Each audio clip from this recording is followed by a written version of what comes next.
Yeah, really, it's the optimization of the training session, the week, the training block.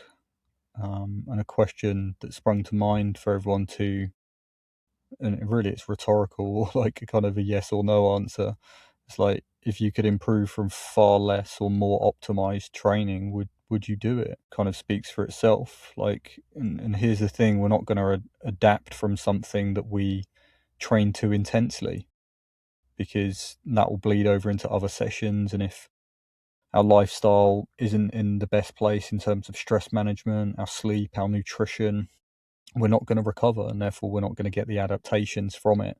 So minimal effective dose for maximum results. That's optimization. And two other parts to this is the training program is great. Yeah, that is the overall structure. But what we're teaching people to do is use their intuition and feel more and make informed decisions based on that. That's education, rather than, hey, I signed up to this 3-month program, it told me to do this, and then you end up injured at the end of it. Not cool. Yeah, and that's a setback.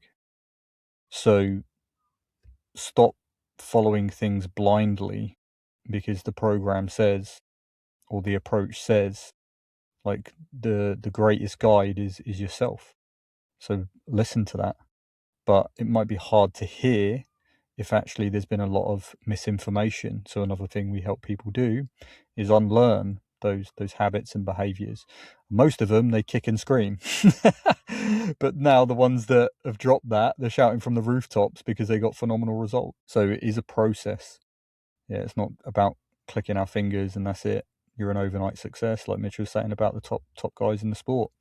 None of them are overnight successes. Many of them started as open heat races, done that for a few years or maybe a year, and done age group and rose through that. And then they stepped up to elite, and there was lots more trial and error. And then boom, that's it. They've got some great results. But then they're still not done. They're constantly seeking and improving based on years and years and years of knowledge. So yet again, like I said earlier, are you doing what is compatible with long-term and continuous progress and success now? And if the answer is no, then you're going too fast. Yeah. But here's the thing: if you want to go fast, then you want to optimize. Yeah, an old saying we used to have, blows people's minds. It's relative to like easy training, but it's go slow to go fast. And what that really means is go slow, build the momentum over time, and that's the thing that's going to make you go faster and further. Welcome to the Obstacle Dominator podcast, the show for athletes who want to become their best and inspire others in the process. Here we're going to dive deep into training tactics, race strategy, nutrition, mindset, and everything required to dominate the course and your life. Whether you're tackling your first race or already standing on podiums, this is where you can level up. There is always room for improvement, and it is time to push through those barriers and step it up a level, breaking both the physical and the mental walls to keep progressing. I'm your host, Matt Roberts, OCR athlete, coach, and guide to those committed to becoming healthier, happier, stronger, faster, to maximize their human potential now and always. I'll also be joined by the coaching team who are walking the walk, competing, staying current, and holding themselves to excellence. They are leading by example to inspire others to rise. We also bring on guest speakers who share real stories, real lessons, and proven methods that deliver results in performance, health, and mindset. Let us begin. What's happening, Mitch? It seemed like we got the same hairstyle this morning. The exact same thing. I got a better beard. You got a better tash. Yeah, it's gone ginger though. Okay, so what I have got on the agenda today is talking about periodization, and really what that is training cycles and what to focus on at what time. This is really, really important. And over the past 5 or 6 months, I've really been digging into this personally myself, and I'm constantly refining it. Even yesterday, I was looking ahead to like 2027 sort of April time, like end of April. So it's like I'm looking that far out. And I know we've had previous discussions where you're like looking years in advance with your own training. We obviously encourage our athletes to do exactly the same. So I think part of that is helping people understand that and why during this conversation, versus actually what I've done for many years and see many people doing. For example, okay, I've got a race in 4 weeks, let's train towards that. Or I want to do this race in 3 months' time, I'm going to train towards that, without thinking, what is the ultimate goal? What am I really working towards over the coming years? What is like the desired outcome? And then once we've got that, we're able to reverse engineer the process. Yeah, it's a good topic to discuss and go through. I mean, I'm seeing it more and more often at the moment. People are just signing up for events, training last minute, and not realizing the damage and harm that it's causing to their body at all. Mm, And if they had the information, if they had the structure, and they trained for a longer period, they would be better conditioned, they would perform better, and there's a less chance of them becoming injured or getting any niggles from it as well. Instead of just going to do the event because it's blown up in the fitness world and they either want a flag, a medal, or a t-shirt. Like mm, there's, I think fitness and training for performance, there's more to it than just getting that. Like, yes, it's nice to win the event. Don't get me wrong.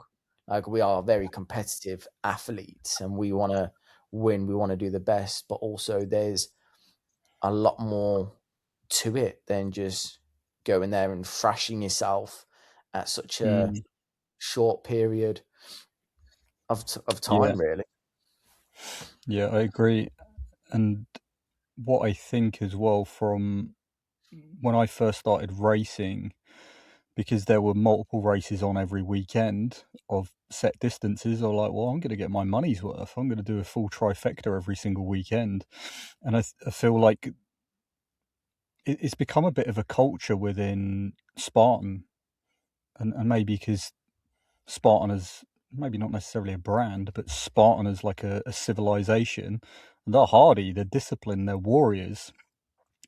But for some reason, many people, every time they go to these races, feel like they need to do every single race and every single distance. And I know certainly my first, I would say first year, yeah, I would at least do the competitive races, so at least 2 races on a weekend, especially if I had to travel a little way from it or for it. But I think that can suck us into a bit of a vicious cycle. And with that, it's hard to actually train for. Well, it can be seemingly, because people are like, well, I'm doing a beast, so I need to make sure I get the mileage in. But I'm also doing a sprint, so I need to make sure I get the speed in. Oh, and then also on top of that, I need to make sure that I've worked on the obstacles. And then they're doing this within a very small period prior to the races. But like we've been talking about a lot and speaking within our community, like the off-season period over the sort of late summer, winter period, or sorry, autumn and winter really are the seasons where the off-training work is taking place, and that's really where the magic's going to happen for the season ahead. And often what many of us are doing is um, underperforming in the off season, um, and then like really underperforming in the season by over racing. So it's neglect of training, or not the right thing at the right time at the right dose. And then when it comes into the season, we're over racing and not progressing. So it's like we need consistency across the year. We need to understand that each season is a season in itself. And with that season determines how you perform in that season, but in terms of the competitive season. But really, what we've got to understand is like what is the goal? Like, are you going to do like national series where you have to inevitably do a beast, a super sprint, as an example, or are you going for a beast distance championship, a super distance championship? Are you doing sprint championships? Are you doing lesser distances than that? Are you doing ultra? Like, are you doing trifecta world championships? And logically, Spartan Race lays these out across the year as well. Like, typically, the longer distance, the big championships are towards the end of the year for the most part. So the season, in a way, like, lays itself out in such a way. And this year for me, I'm going to do a number of UK Spartan Series races and then do the North American Championships. The North American Championships will be my A race. Why? It's as far out as possible. The other races actually build into that nicely, and then I can perform at my best at the end of the season, rather than trying to peak and then sustain that. It's going to accrue a lot of fatigue, and I'll probably end up burning out, and it won't be a very enjoyable process. So it's taking all of these things into consideration and pacing ourselves. But the thing is, if we try and do too much, like all at once, or we're dividing our efforts too much, like all the way through the year, we are limiting our potential, versus actually going, okay, what is the thing that I want to improve on in this particular season? And then that will determine the training. And then each season, for example, autumn, winter, spring, summer essentially being the fighting season, there's going to be different goals for each of that, versus what many of us do is go, okay, here's the next race, let's try and sharpen for this, but actually not turn up to the race in peak condition, because we haven't looked at it from far enough out. When we're not conditioned to race, because we've thrashed ourselves in the off season, we've then looked at, and this is one thing I see, is people are seeing how many events they can do in a year, and all that's doing is stopping you, or stopping that individual from performing at their complete best. I remember the first couple of years I was doing trifecta weekends, and I was wanting to do as many races as possible. And then over the years, with the wisdom that's been gained through competing, it's like, okay, let's really get tactical with this. Let's get specific with this as well. Like, what is going to be the goal? Like you were mentioning, what's going to be the main distance? Like, what is it that I want to work on and perform at this year? Where do I see myself? And when you have these goals that are set, I think a lot of people are unrealistic with the goals that they set, because they haven't trained enough for it. Like, if I go back, I remember I said I'd be European champion and regional series champion, but that took me 2 and 3 years to achieve. I came close, but it took longer than expected. But instead of giving up that goal stayed the same. And it was okay, we changed things up within the training program. We eventually started doing less races so that I could condition myself. And I think a lot of people need to understand, if they want to, like, especially for those that are chasing podium positions, that are chasing championship titles, it's not just about, okay, I need to thrash myself in the training and do as many races. You have to be tactical. You need to be hitting specific areas. You need to be working on your weaknesses. But that doesn't mean doing 2 hour sessions at a time as well, because recovery is a key part within training. And people Mm. don't believe it. People think that you are weak for taking rest, or you can't do this, you can't do that. Look here, you're taking a break. And it's like, okay, I'll see you on race day. And then on race day, you wipe the floor with him, because you took the recovery, you took the rest. You didn't absolutely destroy your body. Like, if we look at competing, your body goes through a tremendous amount of stress, and you are pushing past limits sometimes, depending on where you're competing in the world. And if you're not conditioned, if you're not doing the training that's needed, you are going to suffer a lot more. When you compete, you suffer. But when you train in some sessions, you will suffer because that is the goal of the session. If you're hitting a specific energy system or you're hitting a specific target, but not every session you need to be suffering. There needs to be rest in between. There needs to be balance with it all so that you can really perform to your best. And if we look at those that are new to racing, they start training like 2 weeks before or don't even train at all. They turn up and then they absolutely suffer. Why? Because their body is not conditioned. Their body is not ready. Like, we've realized that people out there can endure suffering. I don't think everyone can, but there's quite a few people that can.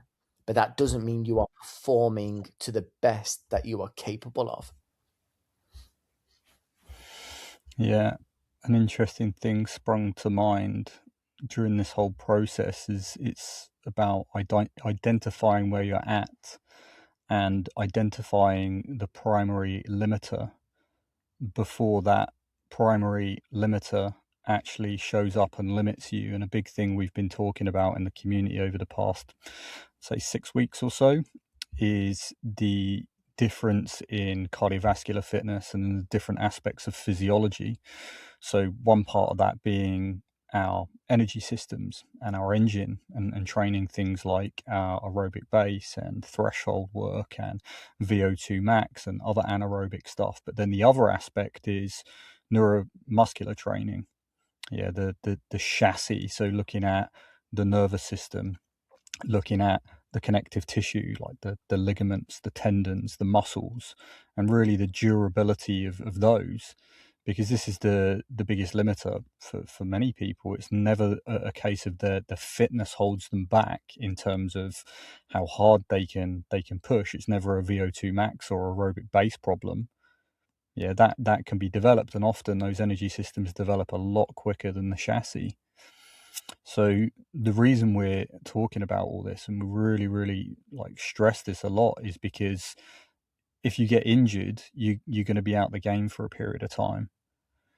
And a great question that we can all ask ourselves is, can I sustain what I'm doing now for the next year, 2 years?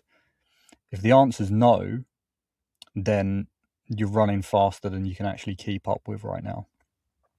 And it will become a time where something happens, like you burn out mentally, burn out physically, you get an injury, and then ultimately meet a setback, versus actually setting conditions now how you can consistently go on and continually progress. But here's the thing, like, progress isn't always linear. Yeah, progress might mean that we need to hold in certain areas and develop other areas to bring that back up to speed. Or it might mean that we need to excel in one area and reduce in another area. And this is the whole point of thinking bigger picture in terms of like seasonal goals and the periodization. It's understanding yourself. And as coaches, it's understanding the people that are in front of us, understanding the demands of the event target, which we do. And it's quite interesting the role that we play as coaches whenever telling individuals to do something. Oh, you should step up into this, or you should take on this massive event. We're always second checking them and going, are you sure you want to do 2 ultras a month apart or 2 weeks apart? Or are you sure that you want to do back-to-back trifecta weekends? And then it's like helping people understand that maximum performance doesn't come from pushing. It actually comes from restraint and strategy and freshness. And with that, we've got to be realistic with the time frame and the time available, and also where we're at and what the primary limiters are, because often we can move ourselves forward quite quickly, but often what happens is we identify that primary limiter quite quickly. So what we want to do actually at that time is prioritize what needs work at that time to develop that particular system or the chassis to get us closer towards the event target. Yeah. And that's where the building of the training blocks within the seasons come. Yeah, and then also with that, categorizing races correctly and within a window that supports peak at that time instead of constant disruption. One thing that came to mind there that probably people are thinking about is, how do I know which event is best for me to do and to prepare for? If you're someone that's new to racing, you'd want to start off at a 5K just so you get a feel for it. If you're more conditioned, 10K, 21K. But then if you are chasing like the next steps, you're chasing the top five, the top three, that's when it comes at looking at where your strengths are at. And are you hitting those strengths within your training as well? Or are you just going, right, I need to do more and more in my training to prepare myself? Because if you are doing more and more within your training and there's no balance within it throughout the week, you're not going to be conditioned at all. Like, I know for me personally, longer distances are my strength. Whereas I know for yourself, Matt, you enjoy the shorter distances. Well, I Like don't know about everyone. I can endure it, yeah, like a few hundred meters or a kilometer or 3 kilometers, but yeah, I certainly don't enjoy it. It sucks ass. I endure it, not I enjoy Yeah. it. Yeah, that's good. That's good. Yeah, you have to work to your strengths, but also the weaknesses that you have within yourself. Are they being targeted? And this is one thing that I've really been focusing on within myself is, what are the weak areas? Where have I gone wrong in the past seasons? And the lesson that keeps coming up for myself within training, because I want to do more. Like, I have that urge there to fucking do more, but I'm like, patience. It's the biggest lesson in my life right now is patience. And little things keep showing me, including within my training. And I'm like, okay. And I'm having patience with my training. And with the training, that is probably the most beautiful part of everything, because you are building the athlete that you can become. You are literally essentially tuning in. You are building that structure. You are building the engine. You are literally tweaking everything so that when it comes to race, everything has been maximized to the best of the ability, instead of going, okay, I'm going to do a race here. 2 weeks later, I'm going to do a long weekend of racing. A month later, I'm going to do another weekend of racing. And that's where the trap happens in race season. Like, when you have the race season, especially when we look at Spartan, you've only got like a month in between.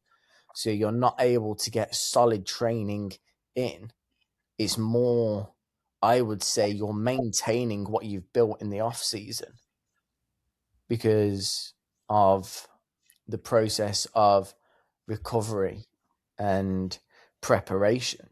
You're not building again, it's more maintenance when you're going through the season. And that's why the off season is so important, and having that really dialed in.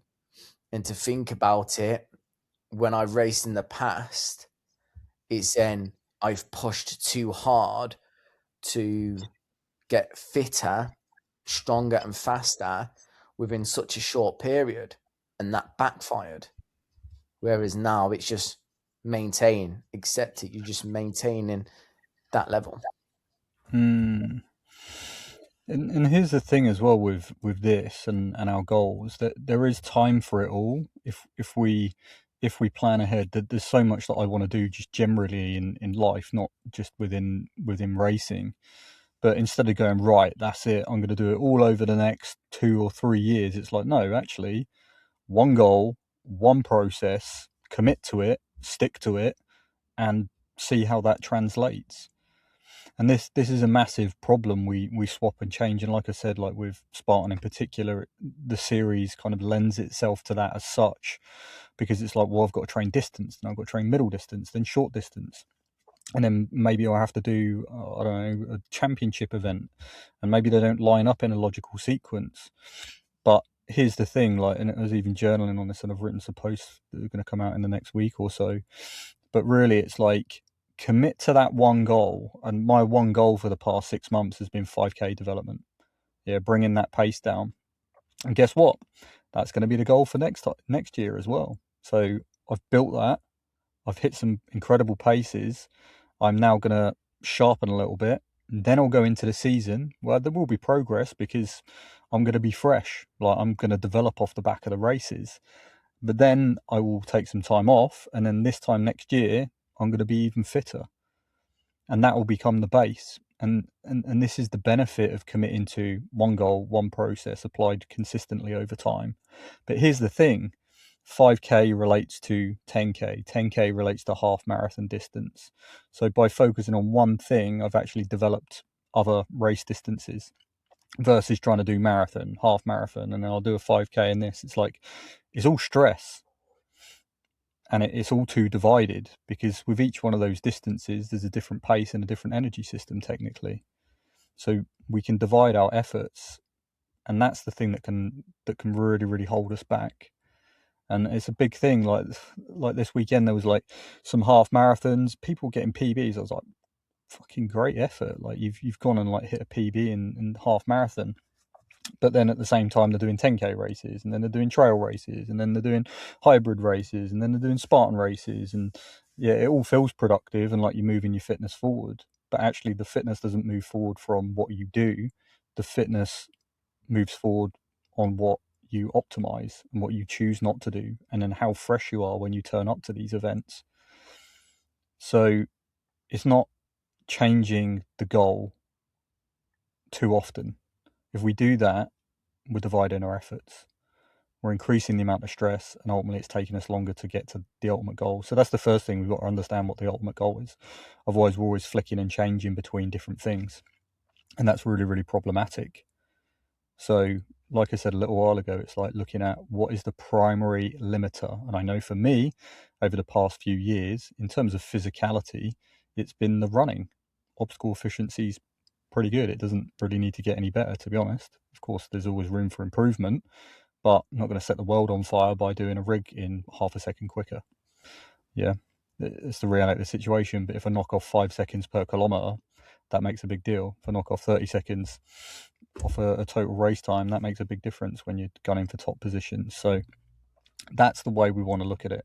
Primary mover, primary limiter, double down, commit to that, get that in a really good place, identify what next, and keep evolving. But if there's too much stress in the system, then we don't develop. And this is a big thing outside of racing actually as well.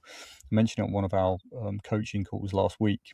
And I know you've watched this documentary as well. I don't know if you've completed it, but it's the Born to Run series by the Ingebrigtsens. And the Ingebrigtsens are 3 Norwegian brothers that have been in the short distance running scene for years, like years and years and years. So they've got this huge background, but the guys that have set like world records, got European titles, world titles, they've set world records, they've won medals in the Olympics. So like these are phenomenal runners. But it was very, very interesting. They had like some lifestyle events happen a few years ago, and basically their father stepped down from coaching them, and he'd been their lifelong coach. So Henrik, the oldest brother, inevitably stepped up, and he had a family, so he's got young kids. He's now in a coaching role and also trying to compete at the same time. And you just watch how much of a struggle that is, him trying to maintain peak performance whilst managing years and years of like stresses and strains within his body because of that top end performance, as well as being a coach, as well as being a father. And it was like too much stress. And guess what happened? This is so funny. This is what underachieving looks like for some people. He still ran a 13.5-minute 5K, but that put him not even in the top 10 in one of the championship races. So it's like it's phenomenal standard to be at, but for competitive people really striving for excellence, where we are successful is by optimizing the stress. And that's in the day-to-day training sessions, that's within the training block, that's even like last night making a decision to watch one more episode or actually go to bed and fall asleep 45 minutes earlier. And those are the little things that really enhance our recovery and manage our stress and lower our stress and optimize it so we can place that energy somewhere else. So it's being mindful of all of these things. It's absolutely crucial.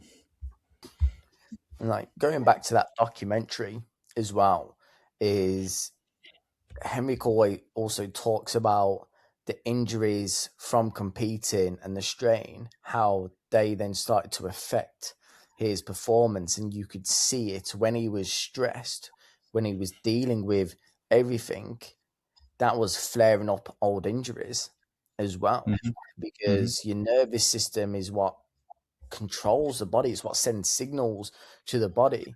And injuries, they heal, but your body always knows that they are there as well. And when you are constantly stressed in fight or flight, your body isn't in rest and digest, which is parasympathetic. You got sympathetic fight or flight, parasympathetic rest and digest. And he's constantly in fight or flight. But then if you're looking at the traveling as well, like for a lot of those that compete in Spartan in the UK, in the States, and around the world, you have to travel quite a bit sometimes, whether it's an hour's drive, a 2 hours drive. Like Scotland is up in the UK this year. So for quite a lot of us, we're going to be traveling anywhere from 6 to 8 hours. And driving requires a lot of focus. It doesn't seem like it, but that tires the body out. That puts stress on the body. So you imagine that travel, then you've got to get sorted. Then you've got to eat, like find your bearings around where you are. Then obviously get into the race venue. Like it takes its toll on the body as well. So if you imagine that, as well as hard hitting training. So say you coming up to a race.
Mm,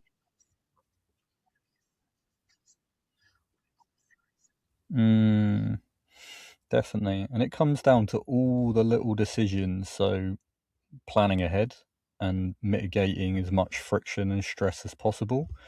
And also before we go into a process, making sure our internal state is as low stress as possible, because then when we meet some sort of stress or logistical issue, we can deal with that as best as possible.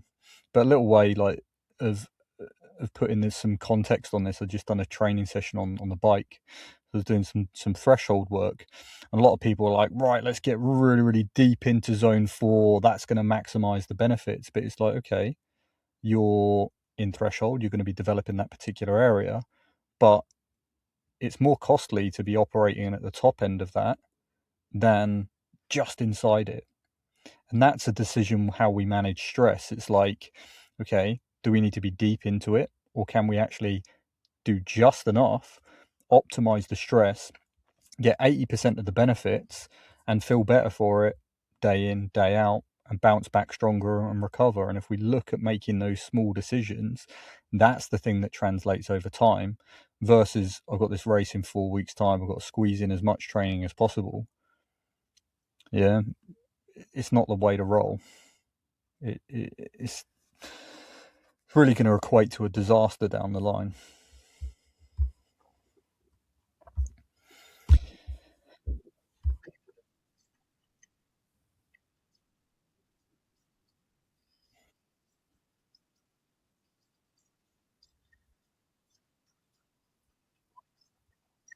Mm.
Mm-hmm.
Mm.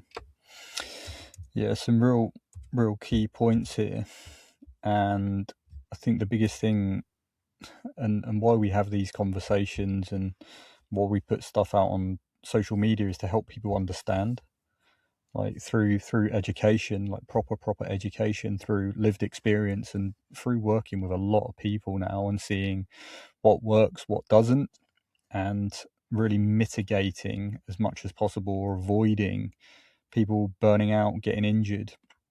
But then also helping people with their internal world, because often there's a lot of self-induced pressure. So helping people learn that it's just about you and your progress and your development, and learning to run your race, and learning to balance the stress of day-to-day life with training and racing and other commitments, because a low stress environment internally and externally is going to make someone healthy, and therefore that's going to make you feel better day to day, and perform better when it comes to race day as well. So the thing is, like, I've got some questions for people to reflect on, because without understanding these, you can't realistically say where you're going to be and how you need to get there and what you need to do in order to go there. And yet again, if we don't understand this, it's problematic, and we're just, in a way, willy-nilly just training for the sake of training. And I mentioned it, I don't know if it was on a podcast last week. I certainly wrote a post about it, I think, but it was just a workout that actually Spartan threw out there just on email, like, yeah, this is this Norwegian VO2 max workout, do this at like 85-95% effort. And it's like, okay, that is super vague. You're kind of saying an energy system and a basic structure workout. People could interpret that in so many different ways and understand it's like, hey, for a basic racer, give this a go. But that is like a super high intensity, high impact workout that could be really, really damaging for an individual. Like, it's a huge workout. Like, I don't even do 4x4 VO2 max. So yeah, that could bleed into other days. So fundamentally, what we need to do is understand current situation. Yeah, like, how durable am I? So how flexible, how mobile am I? How strong am I? Yeah, within ranges of motion.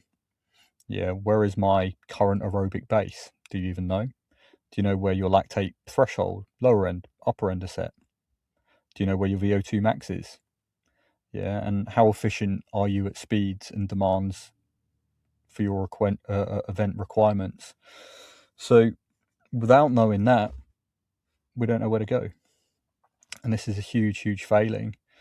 Yeah, and we can avoid a lot of things rather than just haphazardly seeing a workout online or seeing that drop into our email box or copying whatever we see.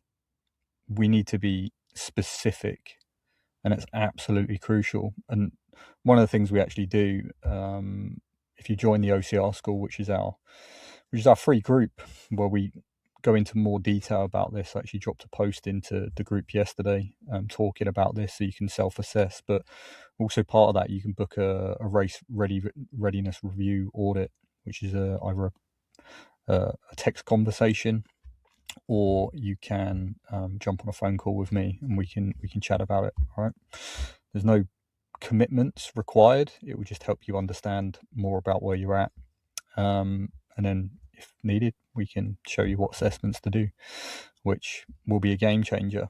And then also off the back of that, it's like, okay, well, what do I need to prioritize? Because if you don't understand any of that, you don't know what area needs to develop. So you could be putting in effort over here and here, but actually that's not the limitation. The limitation's here and here. So it might be a case of having to hold these and then develop these precise areas. And this only comes from education, self-assessing, continually assessing. And like I've done with a 5K race that I have been training towards. Actually, I'd done it on the 1st of March, but didn't do it competitively. Why? It wasn't the right time to do it. So the goal still remains the same, to progress. And when I come to do this precise event, it will be a PR. It's as simple as that. But what many of us can do is hold on to a particular outcome, even though it's dragging us down. So we've got to be flexible and adaptable, but we need to understand and have education rather than just trying to navigate it all by ourselves, which can be problematic more often than not.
Mm.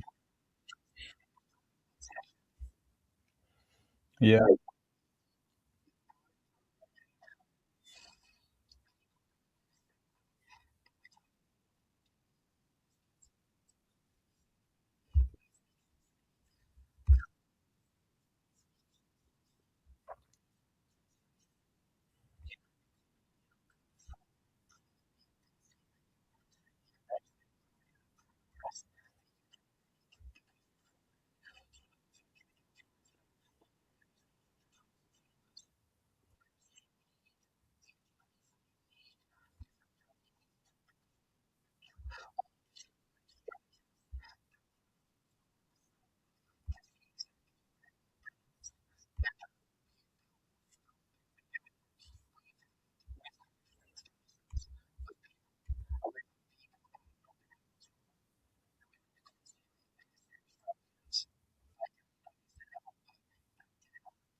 And still a long way to go. I'm nowhere near where I want to be. Not yet, but I'm on the way to it. And actually, all these teachings in recent years have actually been a blessing in disguise. We can have resistance towards what is happening, but actually, it's a great gift, whatever is happening and whatever we're going through, because it shows us where the limitations are and it shows us where we need to improve. And based on that, how we can level up. And it's is vitally important to listen to ourselves and listen to our body, because everything is feedback from within us and within our environment about what we're doing or what we're not doing. And it's really simple. It's like, if you want to develop a precise area, you need to specifically do that. But here's the thing as well, it doesn't mean that you need to do a 4x4 workout at 95% effort, when actually that's overkill. And it's an interesting one at the moment. I don't need to develop my VO2 max anymore, although I will continue to develop it, but not now, because actually it's not a good use of time. Am I doing VO2 max training? Yes. Am I looking to improve my VO2 max? No. What am I looking to do? I'm looking to hold my VO2 max where it is so that I can develop other energy systems to bring it up to that, so that my VO2 max can fully express itself. So if I do a 4x4 workout, that's going to accrue a lot of fatigue for me, and it's going to sacrifice other aspects of training that actually need to develop more than that. So I'm going to hold that, work on the other areas, and then when those areas are brought up, then I'll increase the ceiling by doing more VO2 max work. And one of those workouts looked like 2 minutes on, 2 minutes off, 2 minutes on, workout complete. Okay, that's it, done. See you later. More time recovering. 15-minute workout.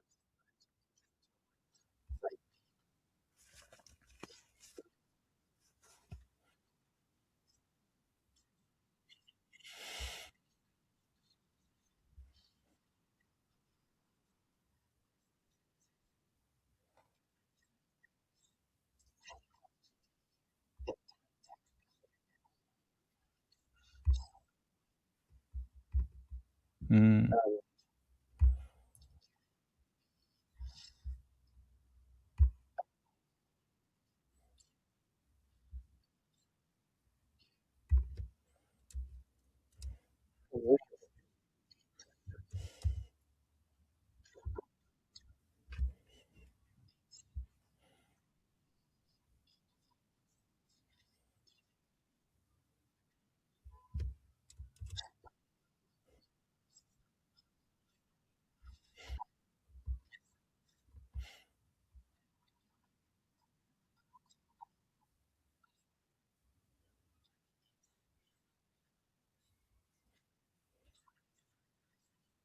yeah.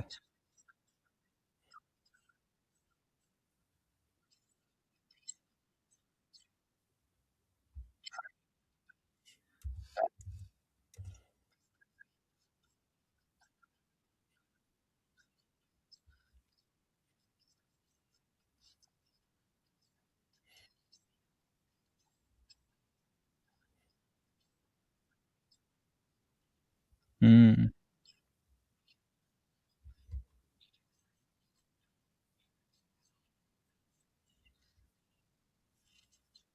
mm.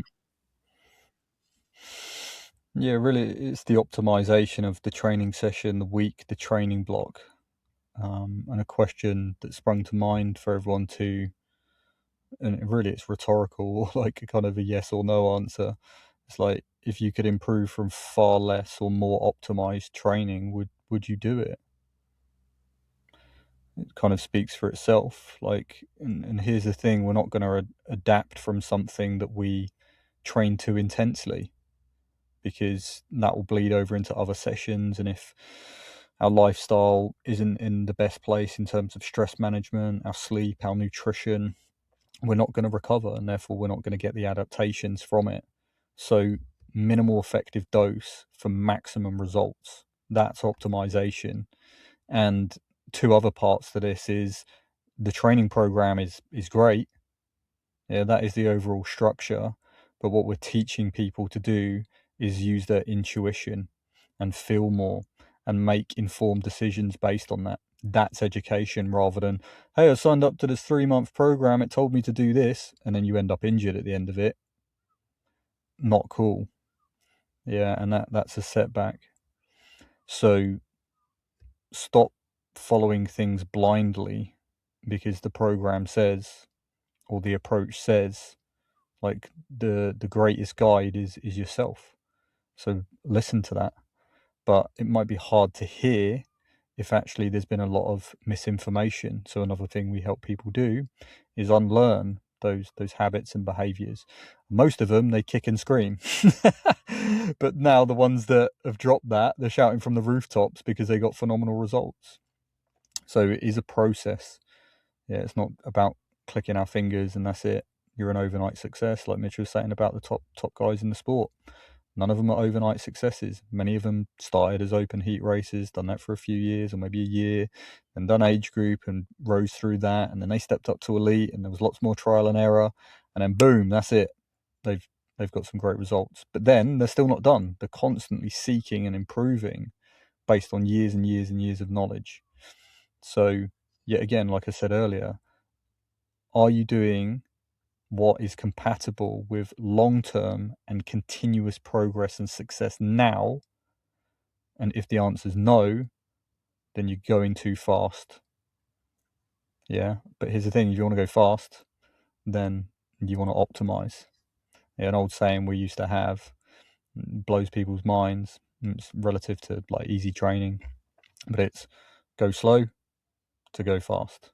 And what that really means is go slow, build the momentum over time, and that's the thing that's going to make you go faster and further.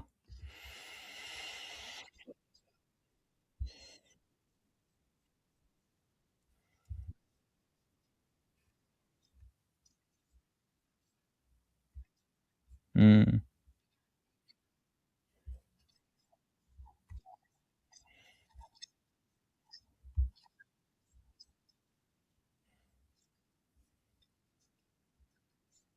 mm,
mm. There's a really key point as well because there's certainly been periods of time where I have put a lot of emphasis on like the marginal gains, and the beauty of that actually has been like habit formation around many lifestyle practices. But fundamentally, the things that are going to move the needle is sleep, nutrition, stress management, and then really training optimization in the physical realm. But it was really interesting. I had a conversation with one of the guys on the team, actually someone that's recently joined, about their morning like supplementation or nutrition protocol. And the question I asked was like, well, why? And they'd read that basically this particular supplement would allow them to perform better, but it really wasn't going to be the be end all to transform performance. Actually, a fundamental is learning how to breathe properly, and that happens at rest, that happens during sleep, that happens then during easy training, and then developing towards being able to utilize that in more intense training sessions and ultimately competition, although not completely necessary. But it's like often we look for the shortcut or the product or whatever is effectively marketed towards us, But then what happens is, because we're looking for a quick fix, we overlook the fundamentals, which actually move the needle the most. So that's what we're doing here. And that's the most important thing. And then when you stack these little 1% changes on top and at the right time, then yeah, it can really help.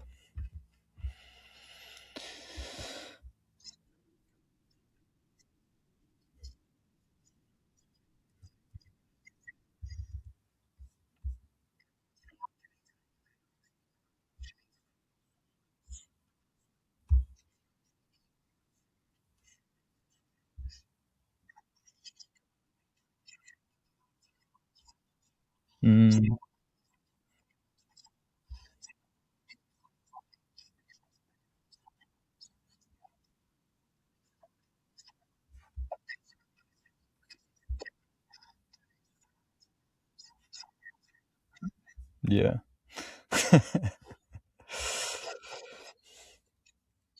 All right.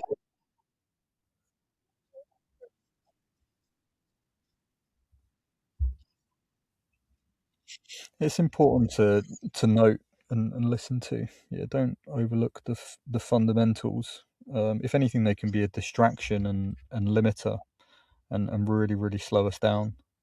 And had I 5 years ago known what I know now, I'd be a lot further along. But that's the beauty of this journey, is understanding and learning so that we can improve ourselves. And the years ahead are going to be the best, because I'm taking these teachings and placing everything in the right place at the right time. So yeah, and guys, if you are listening to this, then there'll be some links below where you can access the group, and if you want, you can access a conversation either via message or a race readiness review audit to help you understand exactly where you're at and see if your timeline and goals are realistic for where you're at, and then based on that you can get some advice. So all is good. I hope you took some value from this, and also if you've got questions, then let us know below in the comments on whatever platform you're on.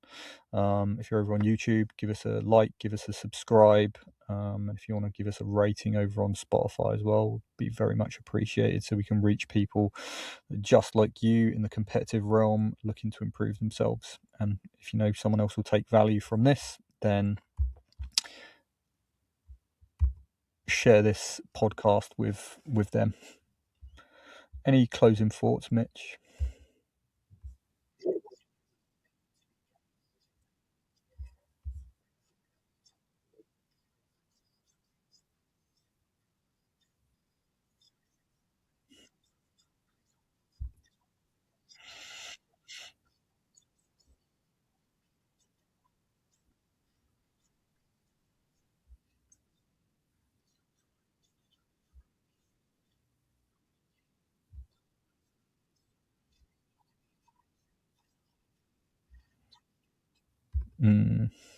Definitely. So don't neglect the fundamentals. Health first, and performance is really a byproduct of that. So all good chat. I'll see you in a bit, Mitch. Thanks for hopping on, and hope you guys took some value. Bye. That is it for today's episode of the Obstacle Dominator podcast. Thank you for listening. If you've gained value from this episode or any others, all we simply ask is you share that with one other person. This one simple share could be the breakthrough that they need to get unstuck and start making progress again, and support more athletes to become healthier, happier, stronger, and faster human beings. If you feel called, please leave a review, tap the stars, give us a rating, head over to YouTube and subscribe, or just simply follow the show. These simple action steps go such a long way in helping us reach more athletes over time, and we'd love for you to be part of that. Proximity is power. If you are an athlete that's ready to take your performance up a level, then join us over on the OCR School. This is a community where you can surround yourself with the right people as you learn and as you rise. Learn from athletes who are not just talking the talk, but walking the walk, getting results, body and mind, everyone from first-time finishers to podium winners and champions. Until next time, keep training hard, keep living prepared, keep dominating the obstacles in life and in competition.